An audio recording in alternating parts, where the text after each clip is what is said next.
안녕하십니까. 대한사상체질협회장 장석근입니다. 오늘도 상담자분이 다녀가셨는데요. 소음인 남성분이셨습니다. 여러 이야기를 하다 보니까 다 잘 먹고 나름 건강하게 살아가고 있는 60대 중년으로서 크게 걱정할 일은 없는 분이셨습니다. 그런데 나이가 들어감에 따라 근육량도 줄고 면역력도 떨어져서 우유를 마시게 되었다고 하더라고요. 시청자분들도 아시다시피 우유에 대한 호불호가 많습니다. 좋다, 나쁘다, 찬반 논란이 끊이지 않는데요. 한 잔을 마셔도 속이 안 좋고 설사를 하는 사람도 있는가 하면 우유통에 빠져도 괜찮다는 사람도 있지요. 오늘 상담하신 분은 원래 우유가 안 맞았다고, 그래서 안 마셨다고 합니다. 우유만 마셨다 하면 더부룩 답답하고 설사를 했다는데요. 그런데 TV를 보니까 우유를 먹고 건강해졌다라는 그런 사례의 방송을 보시고 나도 언젠간 좋아지겠지 하면서 계속 마셨다고 합니다. 자, 그러면 몸이 좋아졌을까요? 전혀 아니었습니다. 오히려 잦은 설사로 인해서 탈진이 왔고 심장도 두근거리면서 불면증까지 왔다고 하는데요. 왜 이런 일이 벌어졌을까요? 바로 유당 때문입니다. 우유에는 유당이 들어있는데요. 인체는 이 유당을 소화시키기 위해 장벽에서 분비되는 락타아제라는 효소가 필요합니다. 그러나 선천적이든 후천적이든 이 락타아제가 부족해서 유당을 소화시키지 못하면 장 속의 산투압을 증가시켜 장벽에서 수분을 끌어들이게 되고 박테리아들이 유당을 분해해서 가스를 만들게 되므로 속이 더부룩해지거나 설사를 유발하게 되는 것입니다. 특히 우리나라 사람 중에서 약 50% 이상이 이 유당 불내성이 있다고 보기 때문에 우유와 안 맞는 것입니다. 그 중에 소음인은 더욱 심한 편인데요.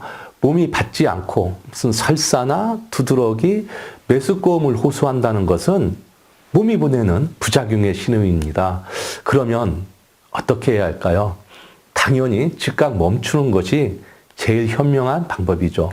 결국 누가 이거 먹고 좋아졌다라는 것은 그 사람의 이야기지 내 이야기가 아닌 것입니다. 그래서 체질이 이렇게 중요한 것입니다. 또한 가장 많이 하는 질문 중에 하나가 술 마시기 전에 우유를 마시면 위벽이 코팅이 돼서 위가 상하지 않고 술도 안 취한다는 것이 맞느냐는 질문인데요. 사실일까요? 정답부터 말하면 사실이 아닙니다. 우유에는 칼슘, 카제인이 들어있습니다. 그런데 이 성분들이 위산을 증가시켜주기 때문에 술 마시기 전에 우유를 마시면 오히려 위벽에 손상을 주기 쉽습니다.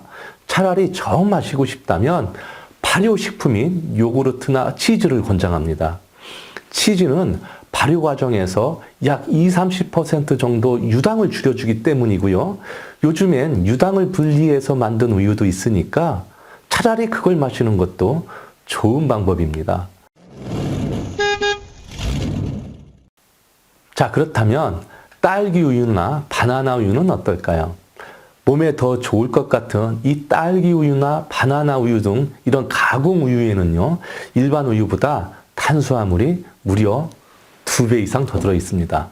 콜라 있잖아요. 보통 250ml 기준으로 비교해 볼 때 콜라 한 캔과 위에서 말한 바나나, 딸기 우유의 당 함량이 약 25g 이상으로 비슷합니다. 정말 놀랍지 않나요? 자, 따라서 제품을 사면 뒤에 적힌 영양 성분표에 탄수화물과 당류의 양을 확인하고 드시는 것이 제일 좋습니다. 그런데 사실 이 영양 성분표를 보고 마시는 사람이 얼마나 있을까요? 그래도 습관을 들이셔야 합니다. 또한 비만이나 이상 지질혈증이 있는 사람이라면 일반 우유에 비해 지방 함량을 50% 이상 줄인 저지방 우유를 추천합니다. 그리고 고칼슘 우유는 다른 우유에 비해서 칼슘 함량이 2배 정도 높거든요. 고칼슘이니까요.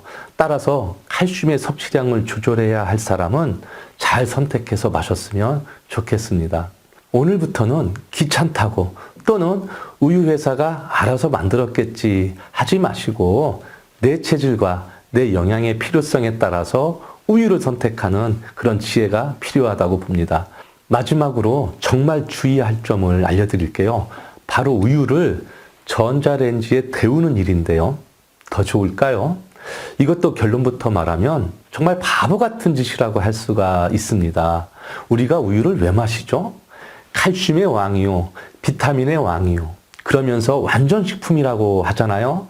그런데 이 우유를 데우기 위해서 전자레인지를 사용하면 어떤 일이 벌어지는지 아세요? 우유에 든 칼슘, 단백질이나 항산화 작용이 있는 비타민 A는 열을 가해도 크게 변하지 않습니다. 그러나 전자레인지에 돌리면 이야기는 달라지는데요. 전자파에 의해 우유의 온도가 급격히 올라가면서 비타민 B12가 거의 절반으로 줄어들게 됩니다. 비타민 B12가 부족하면 빈혈이 잘 생기거나 쉽게 피로해지는데요. 이걸 채우려고 우유를 마시는 건데 전자레인지에 돌리면 50% 이상 줄어들게 되니까 데우고 싶다면 차라리 뜨거운 물에 잠시 담가뒀다가 마시거나 냄비에 살짝 데워 마시는 것이 더 좋은 방법이라고 할 수가 있습니다. 특히 어린아이나 어르신들에게 드릴 때는 정말로 전자레인지에 데우는 일은 더욱 없었으면 좋겠습니다. 더 놀라운 점은 이 비타민 B12뿐만 아니라 비타민 B2도 빛에 굉장히 예민하다는 것입니다. 어느 정도이냐면요. 우유를 따라 놓고 형광등에 장시간 노출만 해도 10%씩 감소된다는 연구 보고도 있습니다. 따라서 우유이든 치즈이든 햇빛은 물론 밝은 빛에 노출하지 말고 개봉을 했으면 빨리 드시는 것이 상책이라고 볼 수가 있습니다.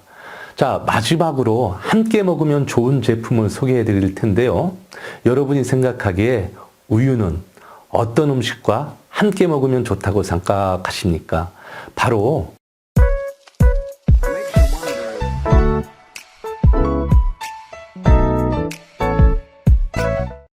버섯이나 달걀입니다.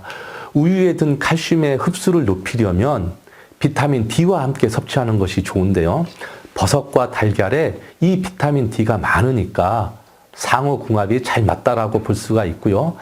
반대로 안 맞는 궁합은 바로 글루텐 성분이 들어있는 밀가루 음식입니다. 그러니 우유와 빵을 같이 먹으면 안 좋은 사람이 많다는 것이지요. 자, 오늘 이렇게 우유에 대해 여러 이야기를 해봤는데요. 처음에 이야기했듯이 호불호가 완전히 갈리는 만큼 먹어라, 먹지 마라 할 수는 없지만 나는 이게 안 맞는데 TV에서 또는 주변 사람이 자꾸 먹으라고 하는 듯한 그런 강요 때문에 나도 언젠간 좋아지겠지 라고 생각하고 억지로 먹게 된다면 이처럼 바보 같은 짓이 또 있을까 싶습니다.